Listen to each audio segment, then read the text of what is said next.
फिर से आप सभी बीच बहुत बहुत स्वागत है। फिर से एक नया वीडियो, एक नया इन्फॉर्मेशन, एक नया भोजपुरी अपडेट लेकर आप लोग बीच में आ चुके हैं, जो कि हम बात करेंगे बहुत बेहतरीन शानदार मूवी को, जो कि फुल मूवी रिलीज किया गया है। तो सारी इन्फॉर्मेशन हम बात करेंगे, कौन सा मूवी है, किस चैनल के माध्यम से कैसे आप लोग फुल मूवी वॉच कर सकते हैं।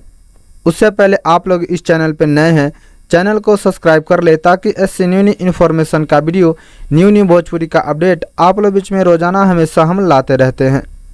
जो कि मूवी का नाम है छपरा वाली एंड सिवान वाली। यह एक बेहतरीन मूवी आप लोग बीच कॉमेडी से और एक पारिवारिक मूवी बनाया गया है, जिनके कलाकारी कर रहे हैं अंजना सिंह, संजना पांडे, लड्डू मदेसिया, गोलू तिवारी, विद्या सिंह, प्रिया फारूल, सृष्टि मिश्रा, राम नरेश और भी कलाकार काम करते हुए आप लोग बीच में इस मूवी में नजर आ जाएंगे।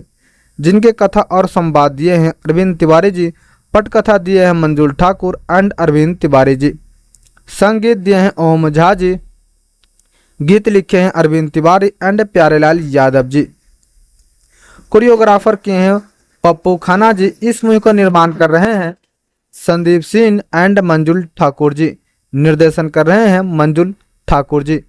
आप लोग जाकर इस मूवी को फुल वॉच कर सकते हैं, जो कि रिलीज हो चुका है। छपरा वाली एंड सिवान वाली बहुत बेहतरीन शानदार मूवी को बनाया गया है। जाकर आप लोग यूट्यूब पर सर्च मारकर इस फुल मूवी को वॉच कर सकते हैं।